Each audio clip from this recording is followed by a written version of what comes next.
Hello and welcome to Time for Healing. I'm your host, Marion Porter of Star Winds.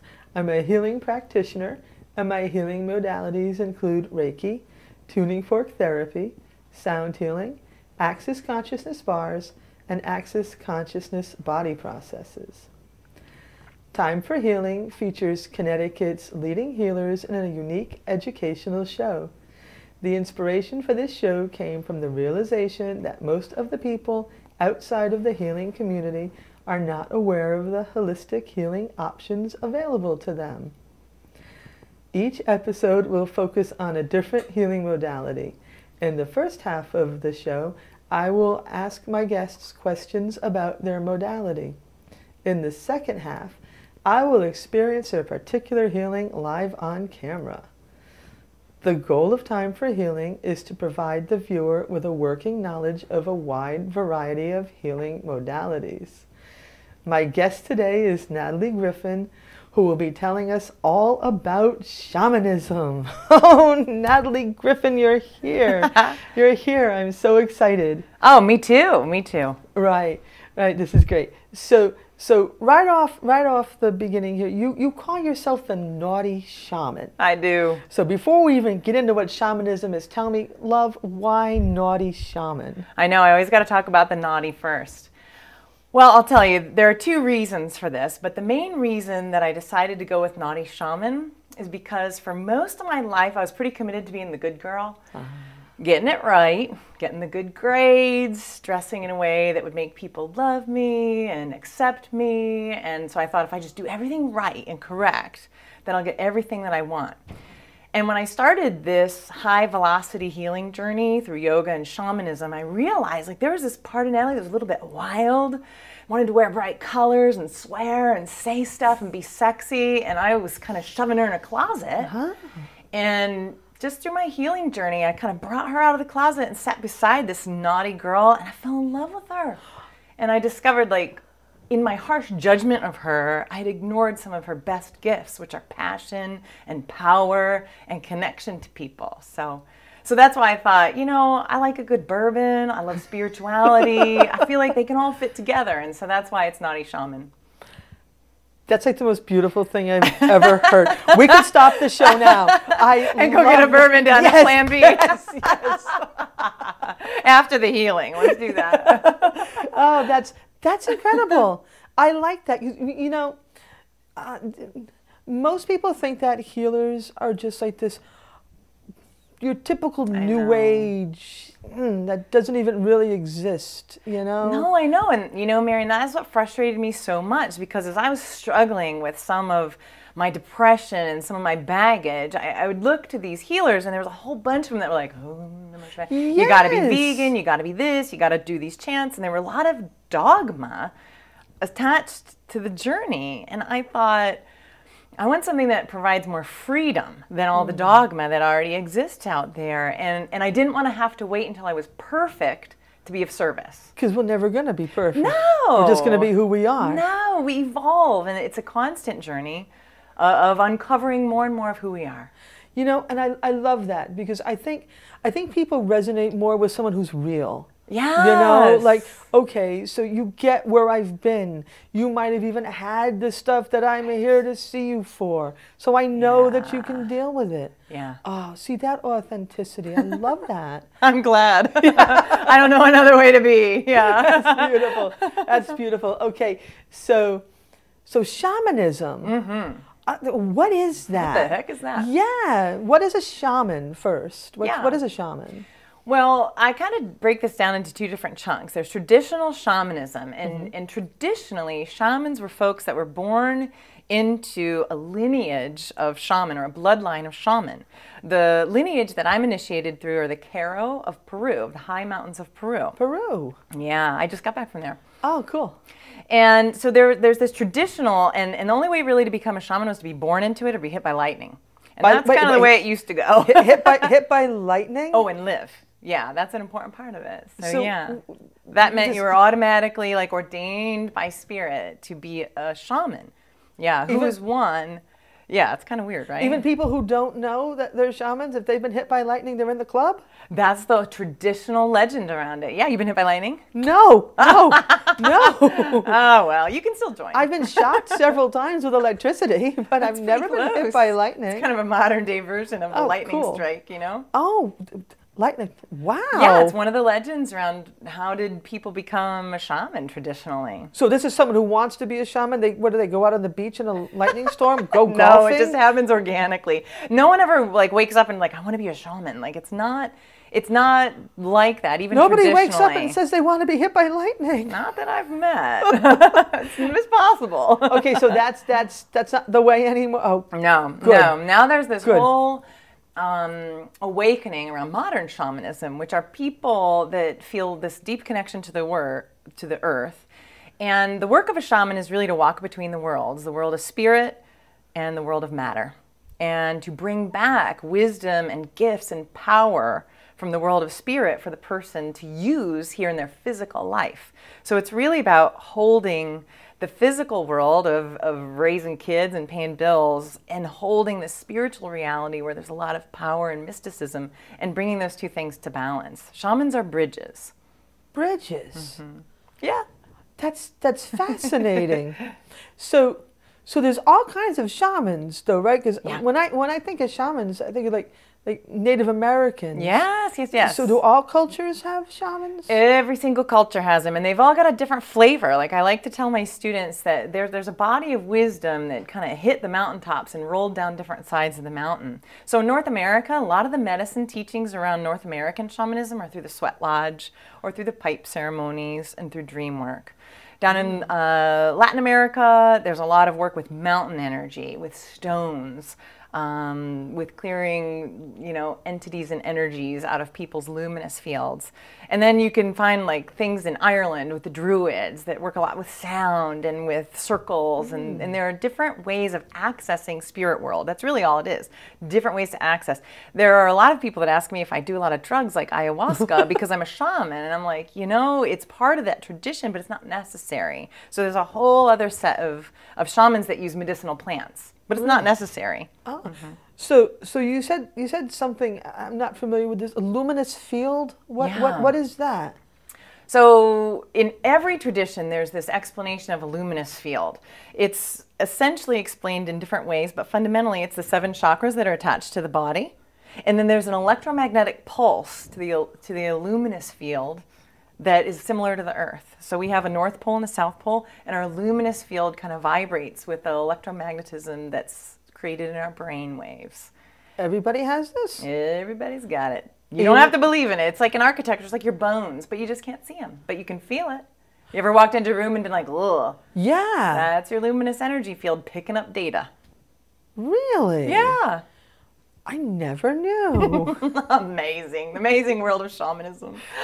Wow. Okay. Yeah.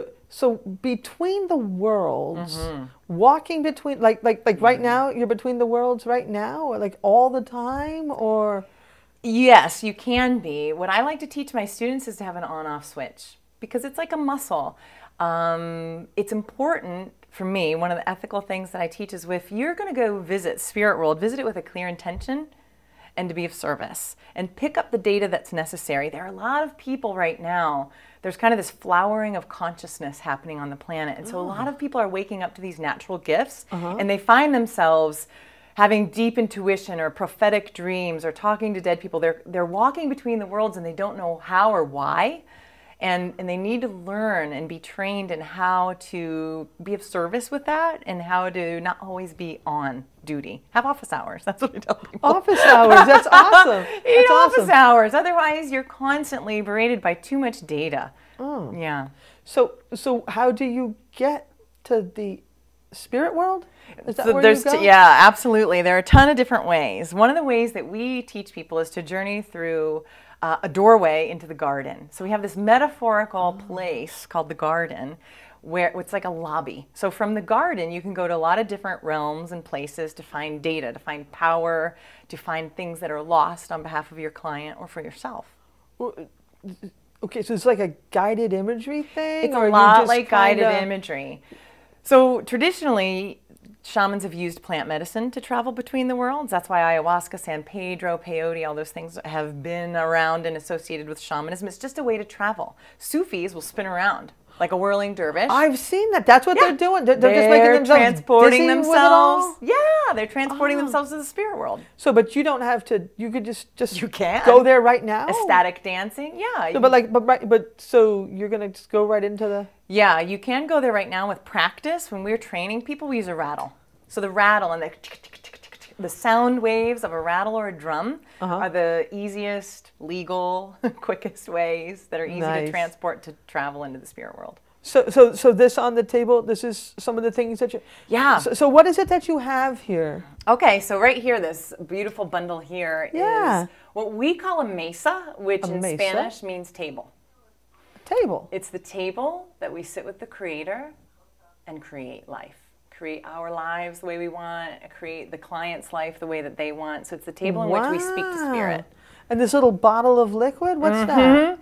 So this, it comes in a lot of different varieties, but it's called Florida water. And it's used for a lot of different reasons. I've seen that in catalogs. It's like a cologne. Yeah. You can wear it as a cologne if you're feeling fancy. Oh. But fundamentally, for shamanism, we use it for two reasons. We use it as an offering, like you might burn sage or Palo Santo as an offering. Oh, I love Palo Santo. It's so yummy. Such a great plant. Yeah. But Florida water works the same. It's usually a liquor infused with plant essences. Oh. And you can use it as a sacred offering, or you can use it to kind of clear dust and debris from someone's luminous energy field. So are you just going to just pour that on me? No. You want me to show you what I'm going to do? Yeah, what are you going to do? It's wicked fun. All right. Yeah. So a shaman will put a little bit of it in their mouth and infuse it with their essence. And then spritz. Wait, you're going to spit it on me? Oh, yeah. Oh, Lord. I'll spit it over there for now. Okay. Spit towards me on the camera. Oh! Yeah. Oh, that wasn't as bad as I thought it would be. I'm a super good spitter. Yes. When I first learned it, it'll all go down my chest and like on my client. I was like, sorry. Oh, I can smell it. It's lovely, right? This is violets. Oh, that's nice. And so you've got a rattle. Now, what are you going to do with the rattle? So the rattle we use to break up energy that's stuck in the luminous energy field. So if you've got like a heavy bunch of grief or sadness stuck in the energy field, the rattle can clear it out. And it's also the way that we travel between the worlds. So if I wanted to journey into the upper world or the lower world and find a little upper piece world of Marion, and lower world? One of the many, many places that a shaman learns the map. A map of where to go retrieve forgotten parts of power for you, for me, for us. Yeah. You can change destiny lines.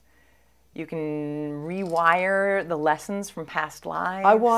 Can you rewire this show to be longer? Because yes, I have a lot of questions. I could talk about it for like 25 days. But yeah, it's all there. Yeah, shamans work in what's called cyclical time or polychromatic time. Okay. Where the past, present, and the future are all here now. We use an invocation that I'll probably do when I work with you. That's in Quechua.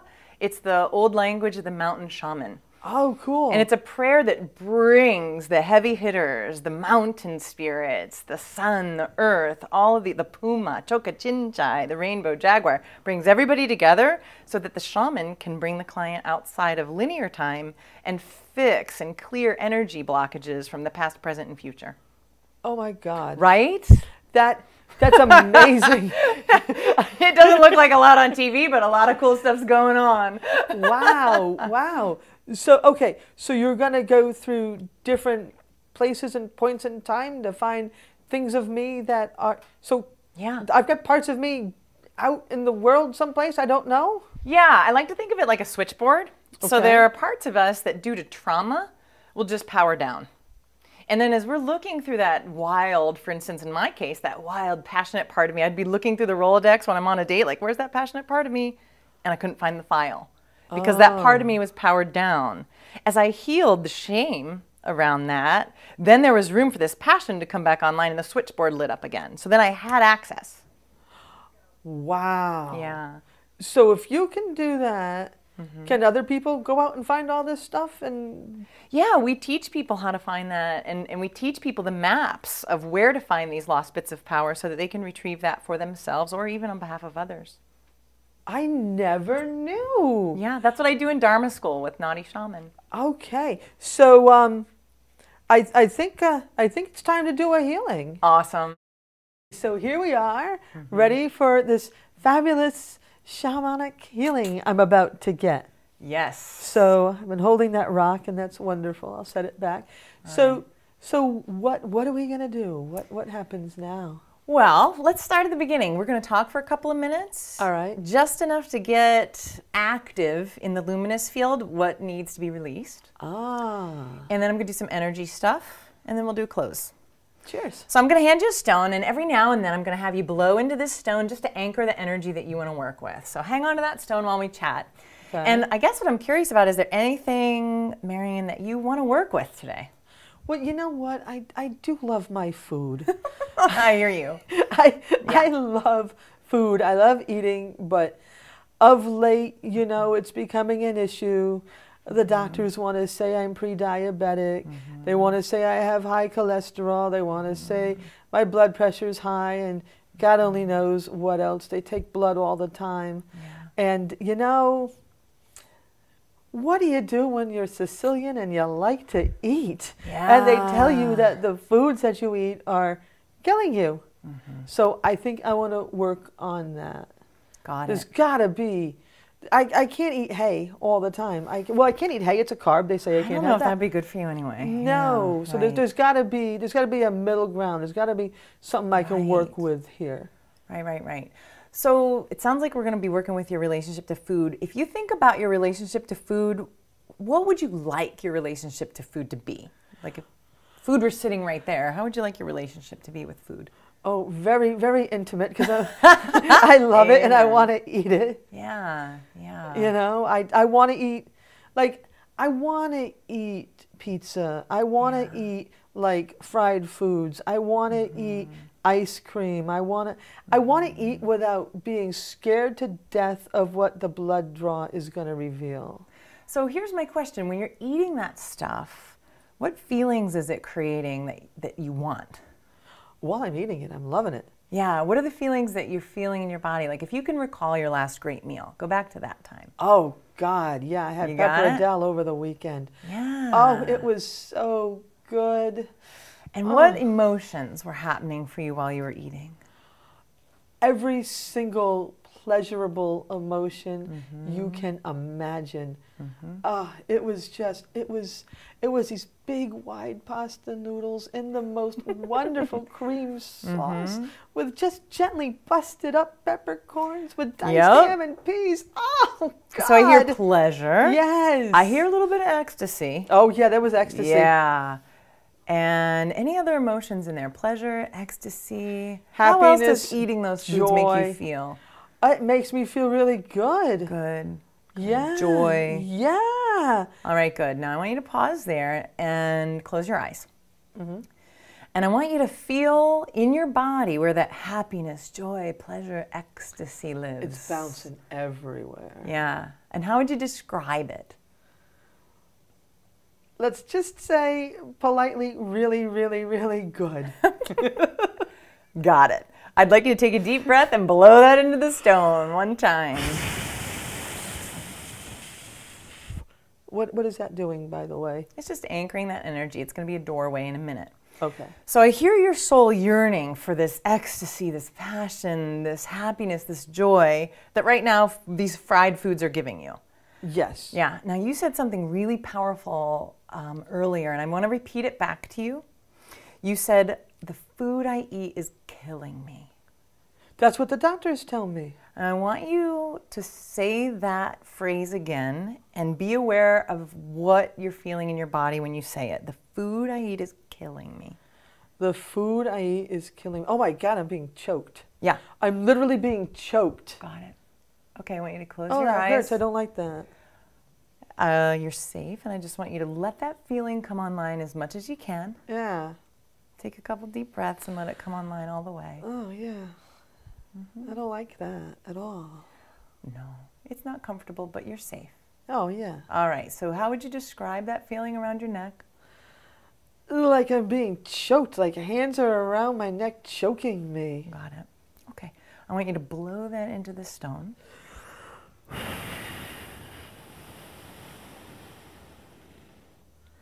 And then I want you to go back in the Rolodex of time and think of all the different times where your body has had that choking sensation. Oh, And Lord. every time you come across a couple of them, I'm going to rattle and check out some other things. And while I'm rattling, I want you to blow into the stone all of the moments where you have had that choking feeling. Okay? Yeah, it's pretty much every time someone said no to me. Like, don't do that. Yeah. Oh. That's powerful. Yeah. All right. Go ahead and flip through all the way back to when you were small, and maybe even you'll have some recollections from before you were born. Don't try to make too much sense out of it. Just blow it into the stone.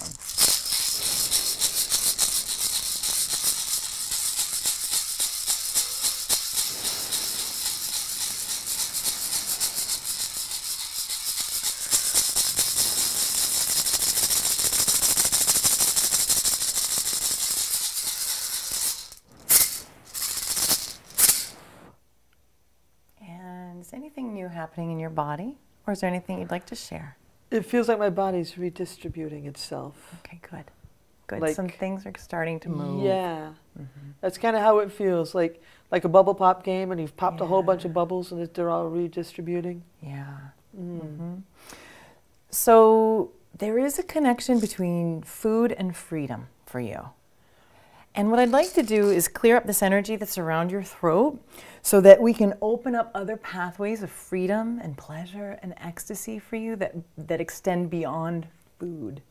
Just to be fair, Yeah. I am Italian. We're all about food. But is that all that you're about? No, no. What else are you about? I'm about experiencing joy and pleasure in every possible thing there is. Can you think of 3 other reasons or ways besides food that create those same feelings as a Sicilian? Just as me. As you, yeah. Being out in nature, I love that.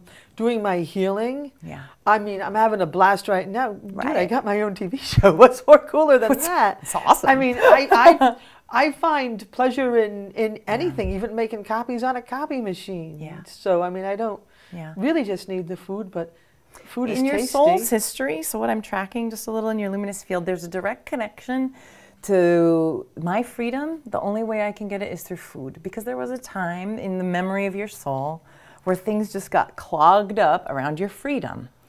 And so it gets triggered that way. So what I'd like to do is just clear that energy blockage so that you have a lot of alternate pathways to that freedom and pleasure and ecstasy that you're really hungering for. You're not really hungering for fried chicken or Sicilian noodles. You're really hungering for that life force, that ecstasy. Yes, yeah. Oh, yes. Totally. Oh, cheers. So I'm just going to rattle around you, and I'm going to have your stone.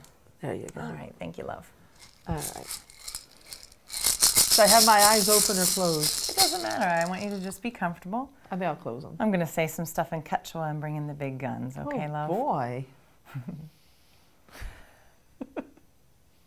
Yap napakuna, hampoy apu asangate ampu salkantai, hampoy apu wamanlipa, apu Machu Picchu, hampoy. Yapa inko kuna, yapa malko kuna, yapa chaska kuna, hampoy. Come from my sister, hear her prayers. I'm just going to rattle a little bit and clear out your throat chakra a bit, okay? And I just want you to think of this stone. All right. You want me to hold it in place? Or? I got it. Okay. I want you to think of that stone like a magnet or a sponge. Oh, okay. Kind of sucking out that choking feeling, okay? And I'm going to rattle and help your body do that. Take a couple of deep breaths and exhale it all into the stone.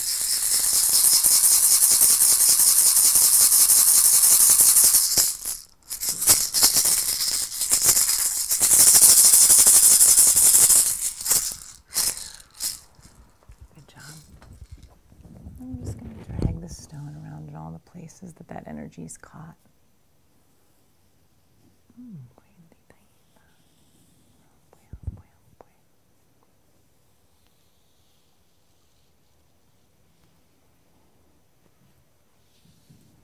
Oh.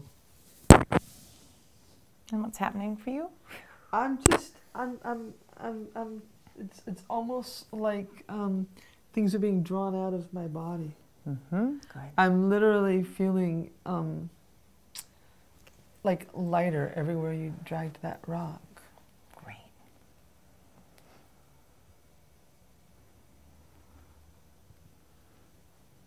I'm just going to do a little bit of cleanup here.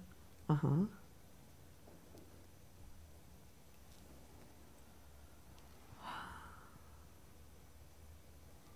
Great. I'm going to do a spritz of that Florida water.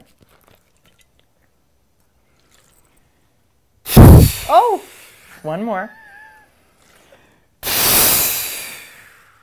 Good job. Wow.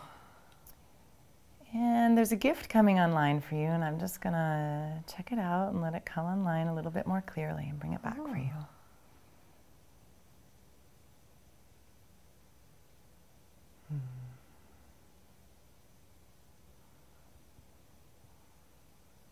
There's a distinct sound of music, like music that you would dance to, like almost like Latin music, like Latin American music, like a salsa, like a good salsa merengue. Yeah, so that's the first thing that's coming online. And the other thing that I'm getting are these amazing, like heart, like this very strong heartbeat, like if you just walked up a hill and like out of breath, like a bright red heart for you that's filled with that feeling of, does that make sense for you? Yeah, it's awesome. Great.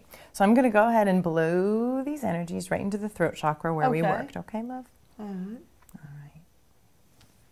I'm going to put my hand there. All right. And you'll just feel my breath. All right. Go with my sister. And how would you describe these new energies in your body? It's definitely new energies coming into my body. There's no doubt about that. It feels like you took something out and put something in. Yes, exactly. That's better for me. Mm-hmm. Like, it's hard to describe this, but it feels like that's what you've done. Yeah. We have an analogy. That what was happening in your luminous energy field, which is largely electric, is like a computer virus. And it was this computer virus of when that no or I can't activates in you, it chokes and only gives you one way out, food.